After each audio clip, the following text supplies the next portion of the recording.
Welcome to Sales Tax and More, your go-to resource for all things state tax related. Now here's your host, Michael Fleming. Hi, Mike Fleming here, founder of Sales Tax and More, and today's co-host of the Sales Tax and More podcast, where we talk about everybody's favorite topic, which is, of course, sales tax. Now, today we're going to talk about starting the new year off right. But before we jump into this, let me introduce you to my co-host, Ellie Moffitt. Hi, everyone. Great to be here. And we're happy to be in 2026 and doing this podcast episode for you guys. Before we get started, I'm going to go do a quick introduction for Sales Tax and More. So we are a full service consulting and solutions firm. We have a really great team here of experienced tax professionals who are very dedicated to fulfilling your state tax and related needs. So we do a lot of sales tax returns, sales tax registrations, consultations, research, exemption certificate management, audit defense, and like our name states, more. So if you have questions about our services, please reach out. We would love to hear from you and we would love to work with you as well.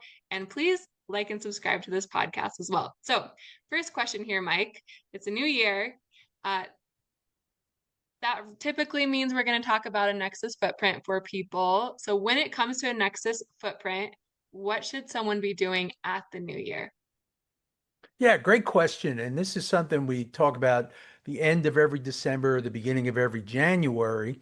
When we talk about a Nexus footprint, it's just where you have this link or connection that could require you to collect sales tax per the state, um, and where you may have to get registered, or where you may no longer have this link or connection that we call Nexus with the state, and you can deregister. So the reason we say do it in January or February, well, number one, it's a new year. You want to start the new year off right. But number two is the way that the states look at these economic nexus calculations. So you've got some states that say everything's based on the previous calendar year. And if it's a state that says previous calendar year, like Florida, um, you just look at all of your sales in the last 12 months, and if they're over $100,000, then the state believes that you should get registered and collect and remit their sales tax if what you're selling is taxable. So that's one way that states do it. So that's why this is a perfect time of year to do it. You don't want to wait until, January of next year, or you don't want to wait till July of this year, because right now you don't have any exposure. But the longer you wait, the more exposure could uh, build up. And if the state finds you, they can be going back after the last 6 months worth of, if you don't get around to it till July or even next January, 6 to 12 months of exposure that you have. So you want to avoid that. All right. The second reason is the second group of states, again, they look at preceding 12 months or current year. So you may not have checked this during the current year last year. So you got to look at last year to see if you crossed $100,000. And you may want to go back into last year. You already may have some exposure. You don't want that exposure growing. So you want to nip it in the bud. You want to get it taken care of as soon as possible. If you crossed $100,000 in the state of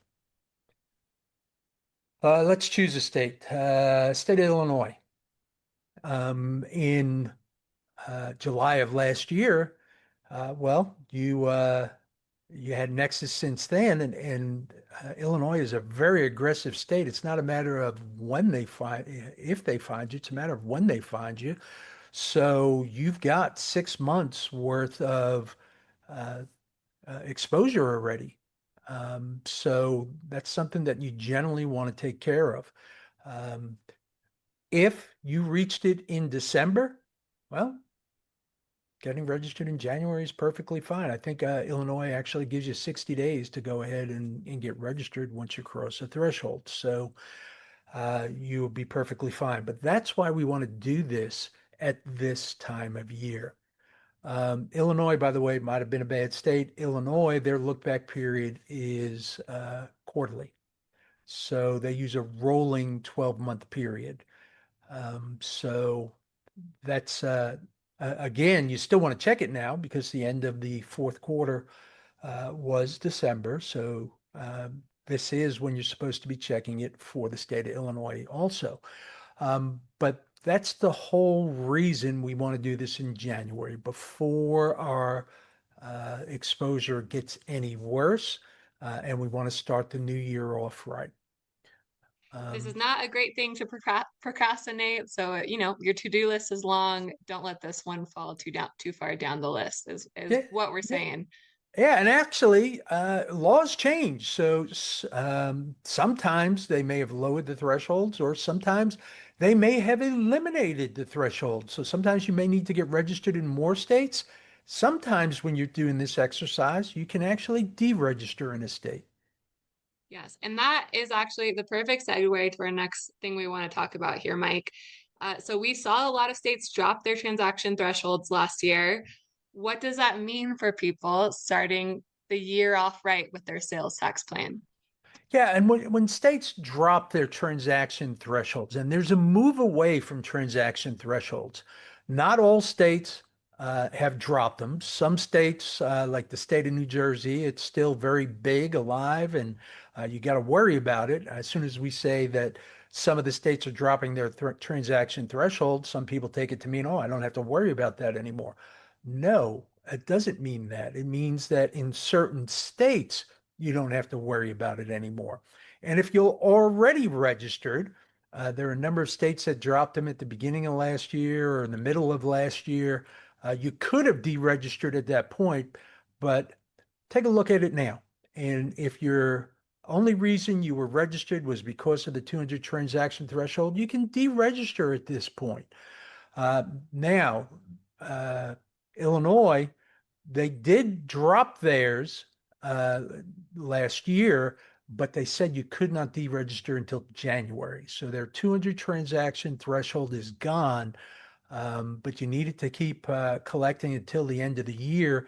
Now you can deregister. So again, January, very, very important time. Sometimes because the state says you couldn't do it till now, and sometimes because you just didn't get around to doing it during the year. So yes, you can deregister in a number of states.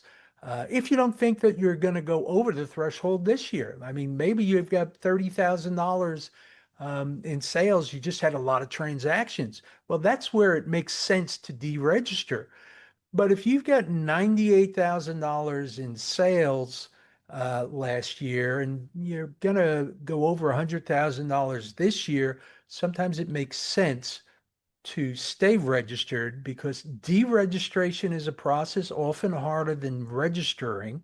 And then if you go over it, uh, you have to get registered again, which again is a process. So you're going to actually pay more money getting deregistered and then registered again.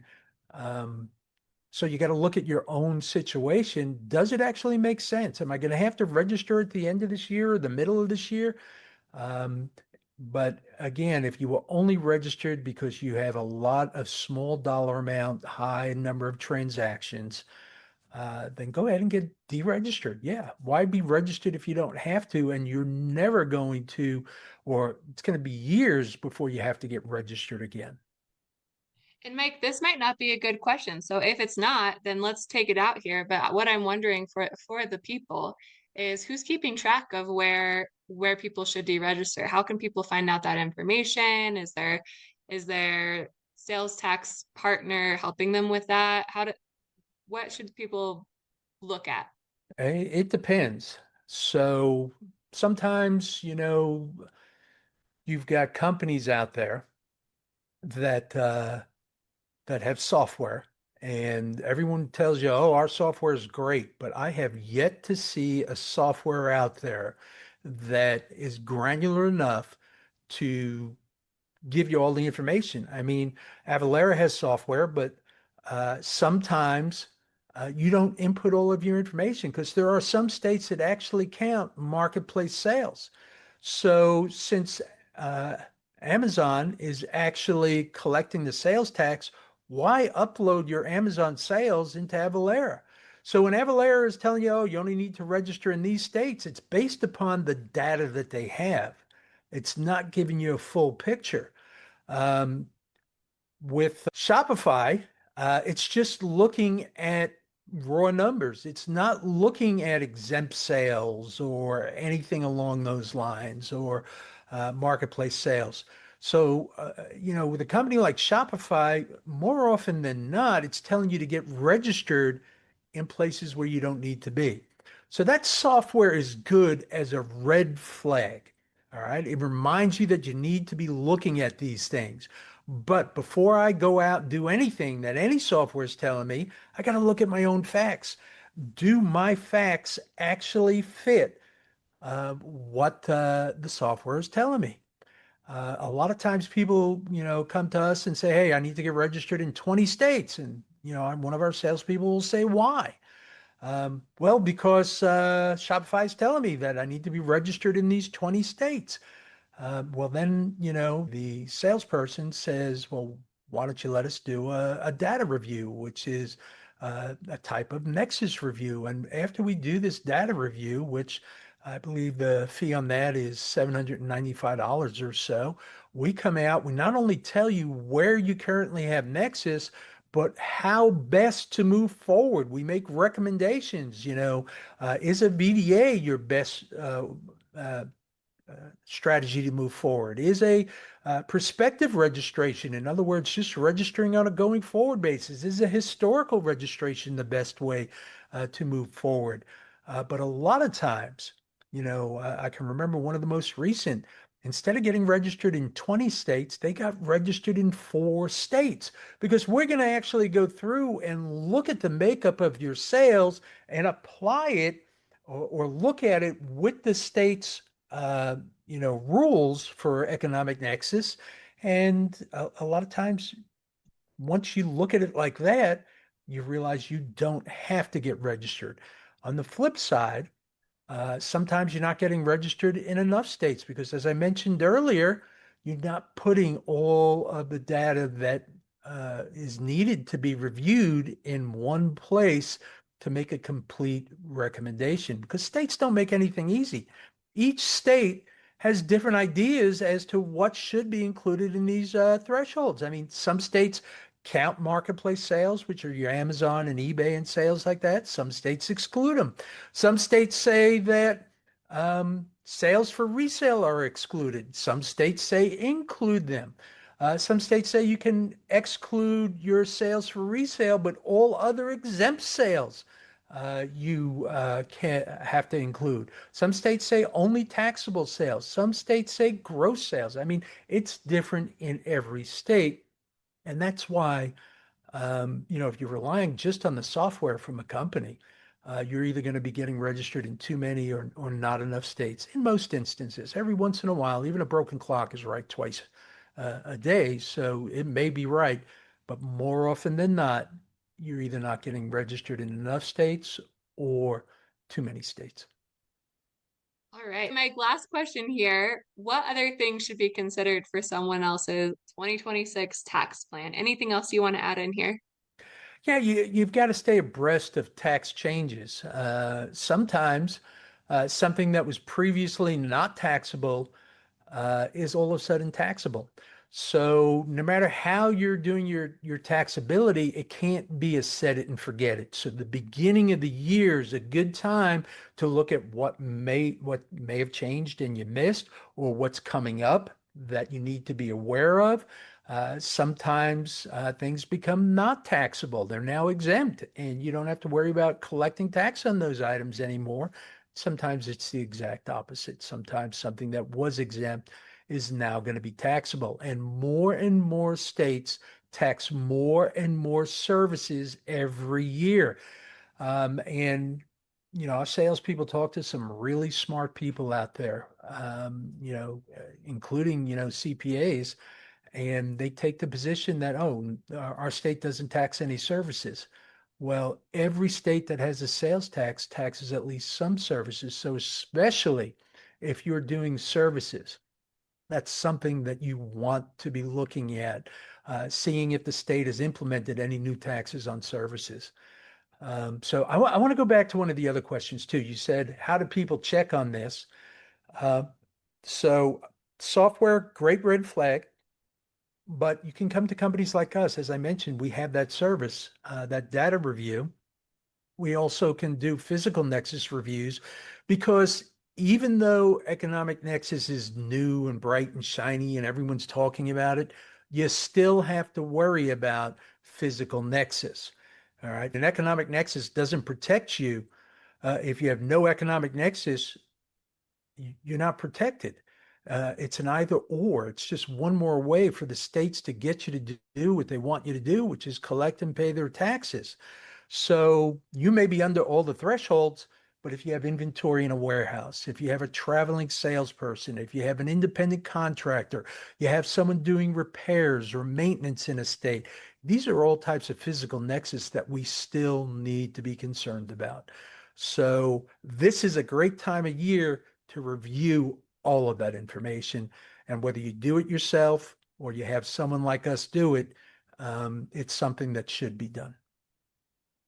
Thank you so much, Mike. And I'll wrap it up with our little spiel here really quick. If you have sales tax needs, as we've kind of discussed here, we offer many solutions and services. You can reach out to me directly. My email is emoffat, that's EMOFFAT at salestaxandmore.com. You can also visit our website, salestaxandmore.com. And addition to the services, we have a series of free webinar that offer CPE credit. We have resources on our website, these podcast episodes, and we have paid resources as well. And that's it for me, Mike. All right. Well, thank you, everyone. And we hope to see you on the next installment of the Sales Tax and More podcast. Bye-bye, everyone. Thanks for listening. Be sure to hit subscribe and check out all the resources we have out on the web.